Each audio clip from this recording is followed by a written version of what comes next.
Bonjour Caria. Bonjour Lisa. Tu sais, je suis très heureuse de t'interviewer parce que je sais que tu as beaucoup de conseils à donner aux jeunes femmes en début de carrière. Écoute, j'espère. Alors on va parler de ton évolution professionnelle, de ton expérience de manager, mais aussi de ton regard de femme évoluant dans un environnement technique et scientifique. Mais j'aimerais citer cette phrase que tu m'as confiée lors de notre premier échange et qui m'a marquée.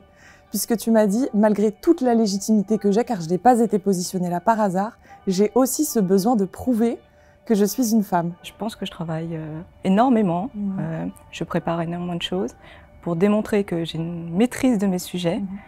Et j'ai ce sentiment de devoir prouver une légitimité que j'ai et qui n'est plus à prouver, effectivement. On va parler de ton parcours. Plus de 14 ans au sein d'SFR, 4 postes différents. Aujourd'hui, tu es team leader au sein de la DSI, qui est la direction des systèmes d'information. Déjà, bravo pour ce parcours.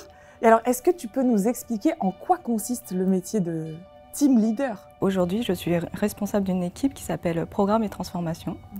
Donc, je travaille avec des collaborateurs qui pilotent des projets et vraiment leur expertise, c'est de pouvoir comprendre les enjeux métiers, mais de mettre tout en ordre pour que ces enjeux métiers soient mis en place d'un point de vue technique, donc SI, système d'information. Voilà, ça c'est le travail de mon équipe au quotidien. Et après, il y a l'aspect leader. L'aspect leader, c'est aussi c'est savoir écouter son équipe, leurs besoins, les encourager et être là pour eux. Tu me disais que parfois, tu avais pu t'auto-censurer, c'est-à-dire? Quand je dis auto-censurer, c'est plutôt auto-brider. On parle souvent de freins externes sur l'évolution d'une femme dans sa carrière. Moi, c'est plutôt des freins internes que j'ai vus. Voilà, et je pense qu'il y a beaucoup de femmes dans mon cas, c'est-à-dire on se pose beaucoup de questions. Beaucoup de questions avant de tenter, d'oser et de foncer. C'est se sentir obligé de maîtriser les sujets avant de prendre la parole, avant d'oser proposer des choses. C'est aussi, mais il ne faut pas que je prenne trop de place, il faut laisser la place aux autres. Et pourquoi moi je prendrais cette place alors que d'autres pourraient la prendre? C'est énormément de questions qui en fait freinent l'élan qu'on peut avoir. Et l'élan, c'est hyper important quand on se lance sur des sujets. Toi, comment tu as fait pour travailler cette confiance en soi? Ça vient de qui? D'où? Je la travaille encore, hein, Louisa. Je crois. Je parlerai pas ça au passé. Ça vient beaucoup des feedbacks que j'ai et de mes réussites aussi, du coup. Voilà, ça m'aide à ancrer quelque chose en moi. Ouais. Parce que tu sais, tu me dis si tu es d'accord avec ça, mais souvent on pense que la confiance en soi, ça doit venir uniquement de nous-mêmes. Mais peut-être que ça vient aussi de l'entourage, de l'extérieur, d'un collègue, de l'environnement de l'entreprise.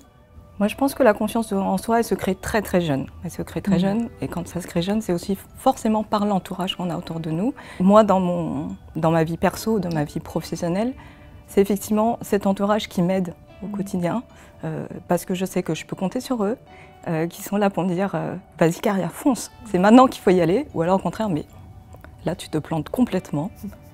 Après, sur mon évolution, je pense qu'effectivement, sans mes managers et les équipes RH qui m'ont beaucoup soutenue, qui m'ont soutenue dans les plans de développement, entre autres.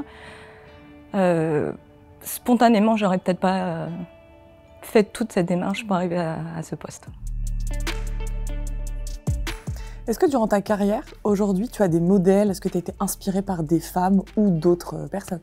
Franchement, j'ai l'impression d'être entourée de femmes inspirantes. Le fait d'avoir des managers directs femmes ou indirectement en N+2, ça m'a briser, casser des barrières que j'aurais pu avoir ou d'avoir que des managers hommes, effectivement. Et après, moi, j'ai aussi, au sein des SFR, des personnes avec qui j'ai évolué. Elles sont, elles aussi, aujourd'hui managers de services techniques.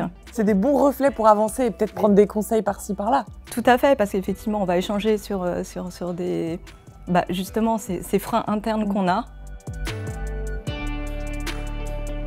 Est-ce qu'il y a une dernière chose que tu aimerais dire aux jeunes femmes qui te regardent là tout de suite maintenant, qui aimeraient encore avoir davantage de conseils? Je leur dirais qu'elles peuvent me contacter. Moi, le conseil que je donnerais aux jeunes femmes, c'est de tenter.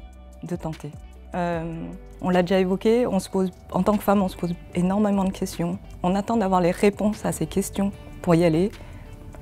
C'est normal de se poser des questions, mais n'attendez pas d'avoir toutes les réponses. Foncez. Et puis, si ça rate, recommencez. Je te remercie beaucoup, Caria, de t'être ouverte à moi, d'avoir répondu à mes questions. C'était un un bonheur et un privilège de pouvoir t'interviewer. Merci beaucoup, Lucia. Et au nom des jeunes femmes, je te remercie. Merci beaucoup pour cet entretien.